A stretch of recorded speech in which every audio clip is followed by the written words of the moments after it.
Olá, sejam bem-vindos mais uma vez a esse nosso instante de estudo aqui no grupo de estudos Irmã Angélica. Estamos estudando o Livro dos Espíritos, de Allan Kardec, no livro 1, capítulo 4 hoje, que tem por título Princípio Vital, na sua primeira parte, Seres Orgânicos e Inorgânicos. E o livro diz assim: os seres orgânicos são os que trazem em si mesmos uma fonte de atividades íntima que lhes dá vida. Nascem, crescem, reproduzem-se e morrem. São providos de órgãos especiais para a realização dos diferentes atos da vida e apropriados às necessidades da sua conservação. Compreendem os homens, os animais e as plantas. Os seres inorgânicos são os que não possuem vitalidade nem movimento próprio, sendo formados apenas pela agregação da matéria, os minerais, a água, o ar e etc. Essa é uma pequena explicação no início do capítulo, pergunta 60, que diz assim: é a mesma força que une os elementos materiais dos corpos orgânicos e inorgânicos? E a resposta, sim, a lei de atração é a mesma para todos. E aí vale a gente lembrar, que a gente acabou de estudar, que existe um único elemento constituinte do universo inteiro, que é o fluido universal cósmico. Dele é constituído tudo. Então, o mesmo princípio ativo está em todos os elementos, sejam eles orgânicos ou inorgânicos. Pergunta 61. Há uma diferença entre a matéria dos corpos orgânicos e inorgânicos? E a resposta é sempre a mesma matéria, mas nos corpos orgânicos é animalizada. E a pergunta 62, qual a causa da animalização da matéria? E a resposta, sua união com o princípio vital. E aí, tem um pequeno gráfico que a gente vai ver, que mostra para a gente que, no final das contas, tanto corpos orgânicos ou inorgânicos são constituídos do mesmo tipo de matéria. Quando a gente fala elemento básico inicial, que é aquilo que constitui o nosso planeta, não dá para trazer e importar coisas diferentes para dentro do que está aqui dentro do planeta. Então, mesmo nós, enquanto vida encarnada, constituímos o nosso corpo da própria matéria que existe aqui no planeta. E a gente vai recambiando, a gente vai substituindo e trocando essa matéria o tempo todo, de maneira que tudo que a gente se alimenta acaba por constituir a própria matéria da qual fazemos parte. E então tudo é constituído do mesmo grupo, da mesma matéria. A pergunta 63. O princípio vital é propriedade de um agente especial ou apenas a matéria organizada? Numa palavra, é um efeito ou uma causa? E a resposta é uma e outra coisa. A vida é um efeito produzido pela ação de um agente sobre a matéria. Esse agente, sem a matéria, não é vida, da mesma forma que a matéria não pode viver sem ele. É ele que dá vida a todos os seres que o absorvem e o assimilam. Pergunta 64. Vimos que o espírito e a matéria são elementos constitutivos do universo. O princípio vital formularia um terceiro? E a resposta?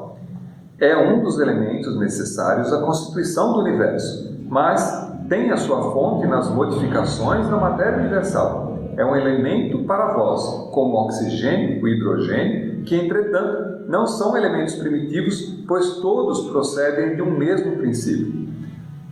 Voltando de novo à mesma questão, como tudo é constituído do fluido cósmico universal, a gente tem tudo sendo constituído desse elemento base, mas tomando características diferentes. Quando a gente fala desse princípio universal, a gente está dizendo que, na realidade, ele também é constituído do fluido cósmico universal, mas com uma característica diferente. Então, como a gente viu pelo gráfico, a gente tem a matéria que constitui corpos orgânicos e inorgânicos, e tanto os corpos orgânicos como os corpos inorgânicos têm um seu princípio, que a gente pode chamar de princípio vital, mas da constituição do fluido da qual ele é feito. De maneira que cada planeta, e a gente vai ver um pouco mais para frente num vídeo do Haroldo Dutra, explica de uma maneira bastante apropriada isso, cada planeta especializa esse fluido universal, de maneira que a matéria que se constitui aqui dentro, ela é formada segundo essa especialização desse elemento.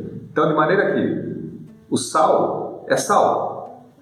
Ele sabe que é um sal, de maneira que a própria organização da matéria, aquilo que mantém a matéria colada, unida, estruturada, tem um certo grau de, vamos chamar de inteligência, para poder diferenciar cada uma das moléculas que se constituem. Essa força agregadora que mantém a matéria unida é esse princípio do qual o planeta é composto, que é uma especialização do fluido universal. A diferença que existe do orgânico para o inorgânico é que o inorgânico, essa inteligência para ali. Ela é capaz de reconhecer a estruturação do material e saber que forma ele tem que ter para dar a sua especialização. Então isso está dentro das forças magnéticas, elétricas que mantêm a matéria unida. Quando a gente passa para o mundo orgânico, a gente adquire uma capacidade maior, essa força toma um conceito um pouco maior, que é de ganhar a capacidade de, por exemplo, de se reproduzir. Então, utilizando a mesma matéria que existe no planeta, os elementos orgânicos são capazes de criar processos com uma inteligência adicional, de saber como fazer para se reproduzir. E mais, como buscar mais matéria no meio em que ele está colocado para continuar o seu processo de reprodução.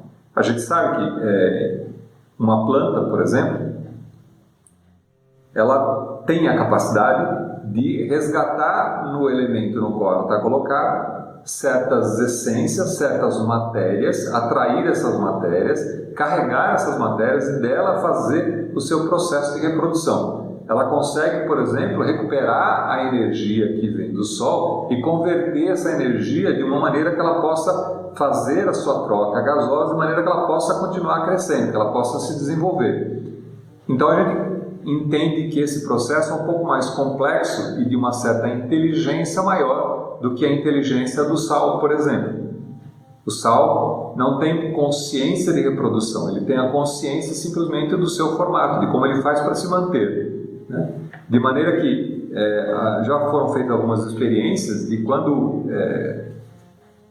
o sal, pegar um cristal de sal e romper uma das arestas de um cristal de sal, se ele deixado no mesmo elemento do qual ele foi originado, que é o seu elemento base, ele ganha a capacidade de reconstituir aquela aresta que foi rompida, de maneira que a estrutura do cristal se recompõe. A gente sabe que um diamante tem uma estrutura, e essa diamante, ninguém precisou dizer para o diamante como é que ele tem que ser. O diamante sabe como é que ele tem que ser constituído. Lógico, quando a gente pensa, especialmente no diamante, a gente pensa na lapidação, quem fez o trabalho de deixar polido bonitinho foi o homem através das ferramentas. Mas isso só é possível porque a sua constituição interna, ela é de uma tal característica que permite que esse trabalho seja feito. Não é possível fazer a mesma coisa com um torrão de terra ou com um pedaço de granito, por exemplo, né? Daí cada característica de cada um desses elementos. Pergunta 64A. Parece resultar daí que a vitalidade não tem como princípio um agente primitivo distinto, sendo antes uma propriedade especial da matéria universal devido a certas modificações desta. E a resposta é essa a consequência do que dissemos. E aí a pergunta 65 diz assim: o princípio vital reside num dos corpos que conhecemos? E a resposta? Ele tem como fonte o fluido universal, é o que chamais fluido magnético ou fluido elétrico animalizado. É o intermediário, o liame entre o espírito e a matéria. E aí, eu trouxe um conceitozinho para deixar um pouco mais claro o conceito do princípio vital. Esse conceito diz assim: princípio vital constitui um corpo etéreo, um invólucro energético luminoso, vaporoso e provisório que coexiste enquanto estamos vivos, porque depois da morte ele se evapora e volta à natureza de onde foi retirado. Então, isso dá uma característica, uma capacidade de a gente conseguir entender que, por exemplo, o que diferencia a vida orgânica é que no processo orgânico, além do princípio normal da constituição da matéria, da utilização da matéria, existe um princípio que é recebido enquanto existe a vida. Esse princípio que anima e garante o processo, esse automatismo do processo de reprodução e crescimento, até desde o nascimento até a morte, é o que garante a vida, é constituído e chamado aqui de princípio vital. Esse princípio vital, ele é recebido no processo da constituição desse organismo, e assim que ele termina, que termina a vida, que aquele ser deixa de existir, aquelas energias que constituíam a vida são devolvidas para o ambiente, porque no final das contas o universo todo é um equilíbrio de balanço zero, né? Nada sai desse universo e nada entra desse universo, até que a gente consiga descobrir que os buracos negros passam troca de matéria de um universo para outro. Mas se a gente considerar que tudo está aqui, a energia vital que é utilizada por um ser orgânico nesse processo de troca, em algum momento ela deixa de fazer parte da vida e passa a retornar para o próprio meio de onde saiu, de maneira que esse processo de reciclagem possa acontecer. Pergunta 66. O princípio vital é o mesmo para todos os seres orgânicos? E a resposta? Sim, modificado segundo as espécies. É ele que lhes dá o movimento e a atividade e os distingue da matéria inerte, pois o movimento da matéria não é vida. Ela recebe esse movimento, não a produz. Se a gente considerar a questão do princípio vital e considerar a maneira como essa energia, esse fluido vital atua nos diferentes reinos que a gente pode considerar, a gente tem, por exemplo, naquele sentido dessa energia que faz a constituição, que mantém a matéria agregada, que mantém como a matéria se fixe, num processo um pouco mais evoluído de vida já orgânica, dá essa capacidade, essa inteligência, essa maneira de se reproduzir e continuar evoluindo e crescendo, né? Quando a gente avança um pouco mais, a gente tem, por exemplo, processos mais complexos, como nos vegetais, que já tem uma certa, de novo, usar aqui o termo inteligência, mas a capacidade de se reproduzir e saber como reproduzir e continuar na mesma espécie, e saber o momento certo de germinar, o momento certo de gerar a semente e colocar na semente exatamente aquela estrutura que vai fazer com que nasça outra do mesmo tipo. Seguindo mais ainda, a gente tem os animais que usam um processo parecido no sentido da manutenção da vida, do crescimento, evolução, e mais evoluído ainda nos homens. E se a gente considerar que toda a energia que é assimilada, que é recebida, por exemplo, no processo de uma vida, se a gente chamar de princípio vital, aquela quantidade de energia que nós recebemos para poder encarnar e exercitar durante a nossa vida encarnada aqui, material, a gente ganha a capacidade, e faz isso de uma maneira muito natural, sem pensar muito, de recompor esse fluido vital, na medida em que a gente se alimenta e através do alimento nós tomamos emprestado parte do fluido vital que está no material do qual a gente se alimenta. A gente recebe parte desse fluido vital, por exemplo, do prana ou do ar, na medida em que quando a gente respira mais do que só o oxigênio, a gente também assimila essa energia, esse fluido vital que está constituído no ar, né? E durante um processo, durante um determinado tempo, nós mantemos nosso fluido vital e vamos nos repondo daquilo que o meio nos oferece. É lógico que, à medida em que cresce a complexidade e que o ser vai ganhando também mais livre-arbítrio, ele consegue uma capacidade maior também de melhorar ou de prejudicar essa absorção ou continuidade da vida. Se você não se alimentar direito, se você gastar as energias de maneira errada, se você colocar um sobre-esforço no seu corpo físico, a sua capacidade de recuperação, de manutenção e de reposição de energia também vai diminuir, e você consegue assim interferir no processo que seria um processo natural, fazendo com que essa sua energia vital acabe se exterminando muito mais cedo, né? Da mesma maneira, se você utiliza essa capacidade, esse entendimento e essa inteligência, a partir do momento que você passa a conhecer disso e passa a se alimentar de maneira melhor, se você passa a controlar e conduzir o seu metabolismo de uma maneira mais inteligente e mais séria, você também tende a ter um prolongamento da sua vida, ou pelo menos com qualidade de vida, na medida em que a gente vai escolhendo as energias, selecionando as energias e onde a gente coloca as nossas energias. E um ponto interessante, já que essa energia ela é disposta no universo e fica no universo, se a gente passa a pensar que a gente consome energia, porque no final das contas nós precisamos nos alimentar diariamente, né? Isso de uma maneira recorrente. Onde é que fica essa energia que está sendo consumida pelo ser então?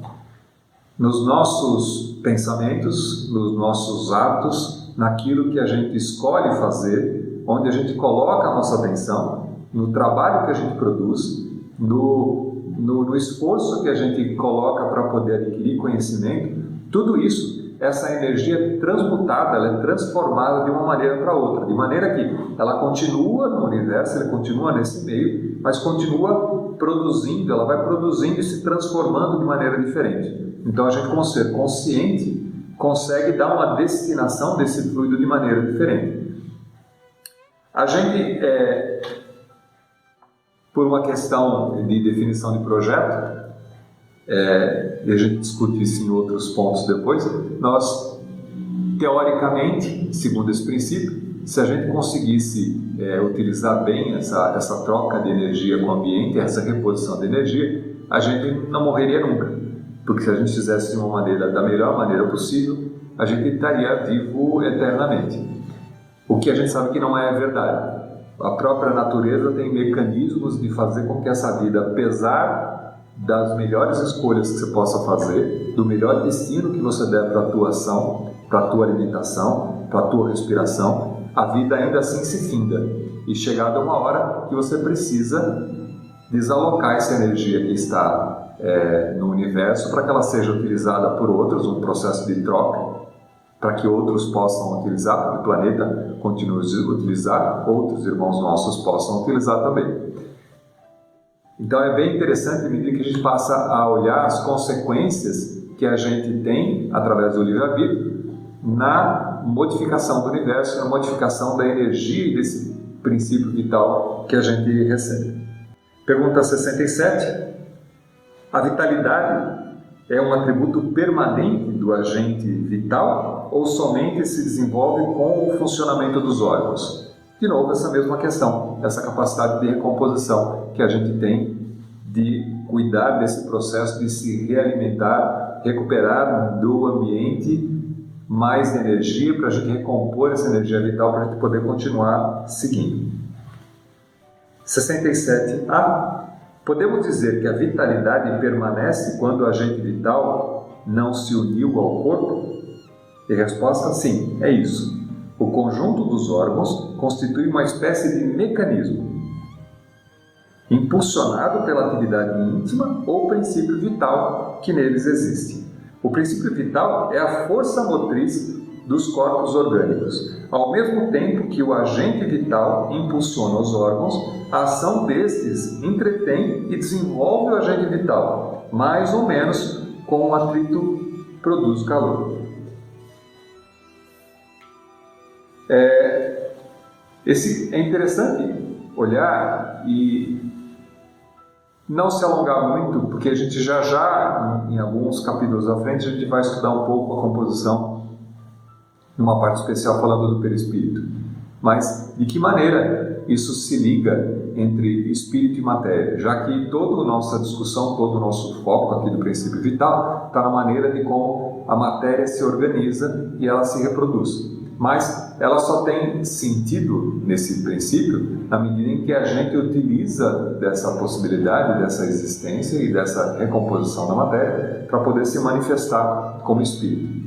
E a gente começa a ter um vislumbre de que essa energia vital é alguma coisa que faz a composição entre meio do espírito e a matéria. Porque já que o espírito precisa se manifestar através da matéria, e a matéria é uma coisa mais densa, que depende de uma certa quantidade de energia para se movimentar, o princípio vital vai agir no entremeio, entre espírito e matéria, de tal maneira que o espírito, a vontade, a consciência, possa se utilizar dessa energia, desse princípio vital, para afetar a matéria, para poder se manifestar. Tem um videozinho que eu vou passar na sequência, que é uma explicação do Haroldo Dias Dutra sobre perispírito e fluido vital. E é interessante, e a gente vê isso em alguns outros aspectos, como, por exemplo, a explicação que ele dá que o fluido vital ele é especializado para cada orbe, para cada planeta. Então, do fluido universal, existe um fluido universal especializado do planeta, do qual toda a matéria que constitui o planeta participa e se utiliza desse princípio, desse fluido vital universal especializado daquele planeta. O perispírito também é composto desse fluido vital, de maneira que o espírito que se manifesta no planeta, ele constitui o seu perispírito a partir desse fluido vital especializado. De maneira que o perispírito, se ele tem intenção, ou se ele vai se manifestar em um planeta diferente, ele precisa abrir mão dessa composição do perispírito, porque ele é um fluido vital especializado daquele planeta, para se reconstituir em outro lugar, em outro planeta, utilizando um princípio vital diferente. É bem interessante, mas ele dá uma explicação bem interessante sobre esse assunto. Fiquem com o vídeo, então, do Haroldo Dias Dutra, e semana que vem a gente retorna com mais um capítulo do Livro dos Espíritos. Até a próxima! Eles vão falar do perispírito. Então agora não estou falando de corpo físico mais, porque o fluido vital está ligado ao corpo físico, mantém a vitalidade do corpo físico, mantém o funcionamento do corpo físico e a comunicação entre todas as partes do corpo. Olha que interessante, né? Agora está falando de perispírito. Então, posso estar falando de um espírito desencarnado que não tem mais corpo físico. Agora já é o perispírito. Aqui que fica lindo. Questão 94. Quando os espíritos vão falar, o Kardec pergunta, de que é formado o perispírito? O perispírito é feito de quê? Qual que é a matéria formativa do perispírito? E os espíritos respondem, do fluido universal de cada globo. Ou seja, cada planeta tem um fluido universal já modificado. Não é o fluido universal puro. Já é um fluido universal modificado, adaptado para aquele planeta. Então, o fluido universal da Terra, o fluido da Terra, que envolve a Terra, já é um fluido universal modificado. E o perispírito de todos os espíritos que estão evoluindo na Terra é formado desse fluido cósmico modificado. Olha que interessante. Do fluido universal de cada globo. Razão porque não é idêntico em todos os mundos. Passando de um mundo a outro, o espírito muda de envoltório, como mudar de roupa. Interessante, né? Então, se um espírito sai de um planeta para viver em outro, ele tem que reconstituir o perispírito dele. Ele perde o perispírito. Fica um campo, corpo mental. É como se mudasse de frequência. Fica um campo, e aí ele tem que ir naquele orbe e absorver o fluido cósmico modificado daquele orbe. É bonito isso, porque o Emmanuel vai dizer, por exemplo, na Terra, né, Jesus e os espíritos puros, a comunidade de espíritos puros que cooperam com ele na formação e na manutenção do globo, criaram uma modificação que dá ao fluido da Terra. Então, que é única, né? Que é única. É uma obra de arte. Então, toda a base fluídica da Terra é um fluido universal modificado, eles modificam isso, e aqui passa a ser a matéria de base para todos os fluidos da Terra, inclusive todos os perispíritos, de todos os espíritos. Não é só do espírito inferior, inclusive os espíritos, o mais evoluído espírito da Terra, que está ainda na Terra, o perispírito dele é formado desse fluido. Isso é maravilhoso, né?